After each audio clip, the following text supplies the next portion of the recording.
कुर्बानी के मुताल्लिक जैसे कि लोगों के दिलो दिमाग में एक कॉन्सेप्ट और फिर फैलाया हुआ एक कॉन्सेप्ट और इस्लामी कॉन्सेप्ट, तीनों में क्या चीजों का फर्क है। इस्लाम कौन सी कुर्बानी चाहता है, लोगों ने क्या प्रोपेगेंडा फैलाया है और अवाम के जहन में क्या बैठा हुआ है, तीनों को हम थोड़ा सरसरी नजर से देखते हैं। सबसे पहली चीज तो यह है, इस्लाम जिस कुर्बानी की बात कर रहा है, कुरान में अल्लाह फरमाता है लन यनालल्लाह लुहुमुहा वला दिमाउहा, न तुम्हारा गोश्त न तुम्हारा बहाया हुआ खून अल्लाह तक पहुंचता है, वलाकिन यनालुहु तक़वा मिनकुम, बल्कि उसके पीछे जो तुम्हारा तक़वा है वो अल्लाह तक पहुंचता है। तुम्हारी नीयत देखी जा रही है, तुम्हारा इखलास देखा जा रहा है। इसीलिए कहा गया कोई गोश्त खाने की नीयत से कुर्बानी करता है तो उसकी कुर्बानी होगी ही नहीं। गोश्त की नीयत से अगर किसी ने कुर्बानी किया उसकी कुर्बानी नहीं, या फिर अगर ज़बह करने के बाद बेचने की नीयत किया गोश्त में से कुछ हिस्सा, वो तिजारत की नीयत किया हुआ है, तब भी उसकी कुर्बानी नहीं है।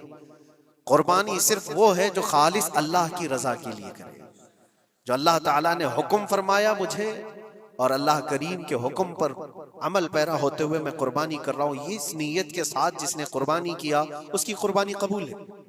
यह इस्लाम चाहता है आपकी कुर्बानी। और लोगों के दिलो दिमाग में जो अक्सर बैठा हुआ है वो ये है कि मौसम आ रहा है, सब कर रहे हैं तो हमको भी करना चाहिए। और कुछ लोग फैशन के तौर पर, कुछ लोग बच्चों की जिद पर कुर्बानी कर गए। ये लोगों के ज़हन दिमाग में बैठा हुआ है। नहीं मेरे अजीजों, जो मालिक निसाब है उस पर कुर्बानी वाजिब है।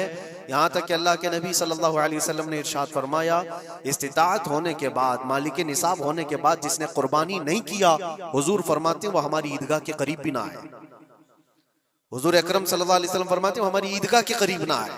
उसके लिए दुनिया में ये वईद है तो आखिरत में उसका अज़ाब और है। तीसरी चीज, जो प्रोपेगेंडा क्या फैला हुआ है कुर्बानी को लेकर, एक बहुत बड़ा प्रोपेगेंडा है। इस्लाम के खिलाफ कुछ भी बात फैलाने के लिए लोगों को सिर्फ एक छोटी सी सुई चाहिए कि उनका एक फैलाया हुआ ये प्रोपेगेंडा कि लाखों हजारों एनिमल्स इसमें काट दिए जाते हैं, ज़बह कर दिए जाते हैं, खून बहाया जाता है, इसका हासिल क्या होता है? जीवित चीजों को मार दिया जाता है। मेरे अजीजों, लोग ये बातें तो सिर्फ और सिर्फ इस्लाम के खिलाफ करने के लिए फैलाते हैं, जबकि मैं आपको बताऊं दुनिया के तकरीबन मज़ाहिब में कुर्बानी का कॉन्सेप्ट मौजूद है। अक्सर दीनों में वो अलग अलग अंदाज है।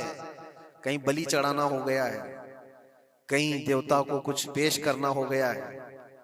कुर्बानी का कई जगहों पर यह कॉन्सेप्ट मौजूद है, लेकिन कोई अपने गरेबान में झांकता थोड़ी ना, दूसरे के घर में झांकने की आदत ज्यादा होती है।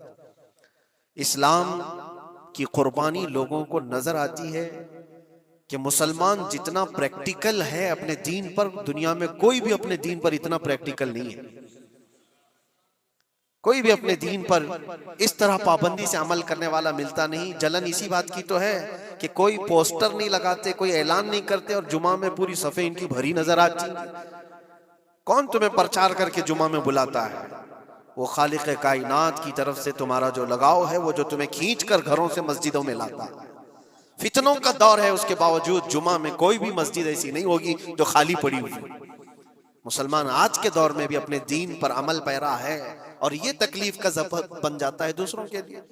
इसी तरह कुर्बानी के अय्याम आते हैं तो कुछ मॉडर्न ख्यालात वालों को ला करके हमारे दरमियान पेश किया जाता है।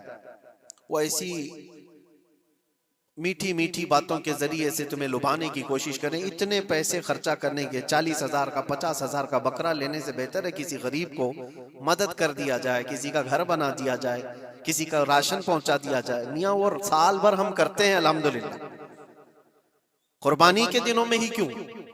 अल्लाह के नबी सल्लल्लाहु तआला अलैहि वसल्लम की हदीस सुनो। हुजूर पाक सल्लल्लाहु तआला अलैहि वसल्लम फरमाते हैं, कुर्बानी के दिन यानी ज़िलहिज्जा की 10, 11 और 12, ये 3 दिनों के अंदर हुजूर फरमाते हैं कोई अमल दुनिया में कुर्बानी से ज्यादा अहमियत अल्लाह के नजदीक नहीं रखता। कोई अमल अल्लाह को इससे ज्यादा प्यारा नहीं है कुर्बानी। और एक बात मैं आपको बताऊं, लोग हमें जालिम की शक्ल में पेश करते हैं कि काट देते हैं, ज़बह कर देते हैं। हम अपनी मर्जी से अगर काटें, अपनी ख्वाहिश के लिए काटें तो हराम है, और जिसने खुद जान डाला है उसके हुक्म पर काटे तो ये हराम नहीं है, ये उसके हुक्म की फरमाबरदारी है। एक बात याद रखो, जानवर तो ये बकरा हो, भैंस हो, ऊंट हो, जिनकी कुर्बानियां होती हैं ये अलग।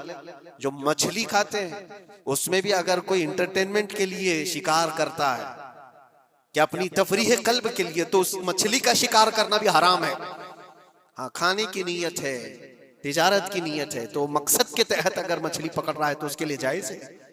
इस्लाम यूं ही किसी चीज की जान लेना और खून बहाने का हुक्म नहीं देता। अल्लाह तबारक व तआला का हुक्म है, और उसने कायनात को जिस अंदाज से बनाया है, इन जानवरों को अल्लाह ताला ने हमारे खाने के लिए बनाया है, जिसकी वजह से ये कुर्बान किए जाते हैं। और अगर मैं कहता हूं सारे जानवरों की कुर्बानी बंद करके देख लो, फिर जानवर ही रहेंगे, तुम्हारा रहना मुश्किल हो जाएगा। इस्लाम की ये कुर्बानियां तो साल में एक मर्तबा होती है ना, जो एक दिन की जाती है, 10वीं जिलहिज्जा से 12वीं को। अगर नौजवानों में एक दावत देता हूं, जाओ, आज तो AI का जमाना है, कुछ भी पूछो तो ला करके तुम्हारे सामने रख देगा सारा डेटा। जरा ये भी डेटा निकाल करके देख लो कि साल भर में KFC में कितनी चिकन ज़बह होते हैं पूरी दुनिया भर में पर डे। मैकडोनल्ड सिर्फ चिकन ही नहीं बेचता, गाय का गोश्त भी बेचता है पूरी दुनिया भर में, जिसको यहाँ पर भी बहुत सीने से लगा करके रखे गए हैं। पूरी दुनिया भर में उनका इस्तेकबाल है, क्योंकि अमेरिकन कंपनियां हैं, बाप दादा की कंपनियां हैं, इनको कोई आंख नहीं दिखा सकता। और इंटरनेट के डेटा के हिसाब से पर डे 68,000 गाय तो मैकडोनल्ड ज़बह करता है। पर डे की बात कर रहा हूं, साल भर की नहीं। साल भर इनका डेटा बहुत ज्यादा है, मिलियंस में है, और 1 बिलियन से ज्यादा चिकन वहां पर भी कुर्बान होती हैं जो फ्राइड चिकन खाते हैं। ये तो एक कंपनी की बात कर रहा हूं, ऐसी बहुत सारी कंपनियां हैं। तो कभी किसी ने ये एतराज किया कि ये कंपनियां इतने जानवरों को ज़बह करती? नहीं, बकरीद के दिन सबके सींग नजर आते हैं, जानवरों की मोहब्बत उमड़ उमड़ करके आती है। साल भर जो कुर्बान हो रहे हैं, कभी किसी ने ऑब्जेक्शन नहीं किया कि ये सारे आउटलेट्स बंद क्यों नहीं कर दिए जाते, ये सारी दुकानें क्यों नहीं बंद कर दी जाती जो साल भर ज़बह कर रहे हैं।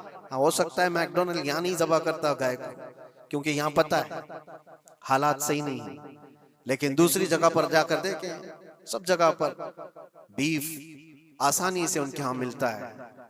मैं ये बातें सिर्फ और सिर्फ ये इसलिए कह रहा हूँ, फैलाया हुआ प्रोपेगेंडा क्या है, जानवरों से मोहब्बत ये सिखाएंगे हमें। अल्लाह के नबी सल्लल्लाहु तआला अलैहि वसल्लम फरमाते हैं, बनी इसराइल की एक खातून को मैंने जहन्नम में देखा। किस बुनियाद पर? फरमाते हैं वो इबादत गुजार थी, जाहिदा थी, परहेजगार थी, लेकिन एक बिल्ली पाली हुई थी, और उसने कभी इबादत करनी होती तो 2-2 दिन 3-3 दिन तक अपने कमरे में गोशा नशीन हो जाती थी अकेली, और उसने अपनी बिल्ली को एक जगह पर गले से रस्सी लगाकर बांध दी, और 3 दिन तक वो अपनी इबादत में रही, मसरूफ रही। और 3 दिन के बाद उसे ख्याल आया तो जाकर देखी बिल्ली मर चुकी थी। हदीस पाक में, सही हदीस है, अल्लाह के नबी सल्लल्लाहु अलैहि वसल्लम फरमाते हैं, सिर्फ इस बुनियाद पर अल्लाह तबारक व तआला वो इबादत करने वाली औरत को जहन्नम में भेज दिया। जो मेरी मखलूक पर रहम नहीं करता वो रहम के काबिल नहीं है। ये सिखाएंगे हमें जानवरों पर रहम करना। हम जिस जानवर को ज़बह करते हैं वो अल्लाह के हुक्म से करते हैं, उसके अलावा किसी भी जानवर को जुल्म करना, अल्लाह के नबी सल्लल्लाहु तआला अलैहि वसल्लम की हदीसों में से ये है कि जानवर पर जुल्म करना जिम्मी पर जुल्म करने से बड़ा है। और जिम्मी क्या है? जिम्मी वो जो मुसलमानों के मुल्क में अमन के साथ रहने के लिए रिक्वेस्ट किया हुआ हो और इस्लामी हुकूमत उसे अमन दी हुई हो। और अल्लाह के नबी सल्लल्लाहु अलैहि वसल्लम फरमाते हैं, मुसलमान पर जुल्म करने से ज्यादा बड़ा जुल्म जिम्मी पर जुल्म करना है, और उससे बड़ा जुल्म जानवर पर जुल्म करना है। ये मेरे आका के फरमान है। नबी अकरम सल्लल्लाहु अलैहि वसल्लम ने फरमाया, और रहमतुल लिल आलमीन है। और एक बड़ी बात मैं आपको बताऊं, जो ये फैलाया जाता है कि जानवरों पर जुल्म जुल्म, सैयदना इमाम गजाली रहमतुल्लाह तआला अलैह की एक बात मैं पढ़ रहा था, हुज्जतुल इस्लाम, जिनकी किताबें पढ़ करके लोग अल्लाह के वली बन गए। इमाम गजाली का नाम सुना है? इतनी किताबें उन्होंने लिखा, तसव्वुफ के इमाम हैं, इल्म कलाम के इमाम हैं, मंतिक के इमाम हैं, फिक़ह और तसव्वुफ के इमाम हैं, बेशुमार उलूम व फ़ुनून के दरिया बहाए हैं। उस हुज्जतुल इस्लाम इमाम गजाली रहमतुल्लाह अलैह के इंतकाल के बाद उनके भाई ने उनको ख्वाब में देखा और पूछा, आपके साथ अल्लाह ने क्या मामला फरमाया? इमाम गजाली फरमाते, अल्लाह ने मुझे बख्श दिया, मेरी लिखी हुई किताबें, मेरी इबादतें, हजारों को जो मैंने पढ़ाया वो शागिर्द, ये सारी चीजों की वजह से नहीं, बस एक काम की वजह से। पूछा वो कौन सा काम? कहा एक बार मैं किताब लिख रहा था और सियाही में कलम डुबो करके लिखा जाता था, और सियाही जो बनती थी वो फलों के रस से निकाल करके, और लकड़ी का कलम उसमें डुबो करके लिखा जाता था। तो मैं लिख रहा था कि एक मक्खी आकर सियाही पर बैठ गई। मैं अपना कलम रोक लिया कि हो सकता है वो प्यासी हो, पी कर चली जाए। काफी देर तक वो मक्खी उस सियाही पर बैठी रही, और पी करके जब वो उड़ गई तो फिर मैं अपना कलम चलाता रहा। ये बात तो जिंदगी में आई और गई, मैंने तो इसको छोटा समझा था, लेकिन मेरी मौत के बाद रब तबारक व तआला ने मुझे उठाकर फरमाया, जिसने मेरी छोटी मखलूक पर रहम किया, बस इस नेकी की बुनियाद पर मैं तुझे जन्नत अता करता हूं।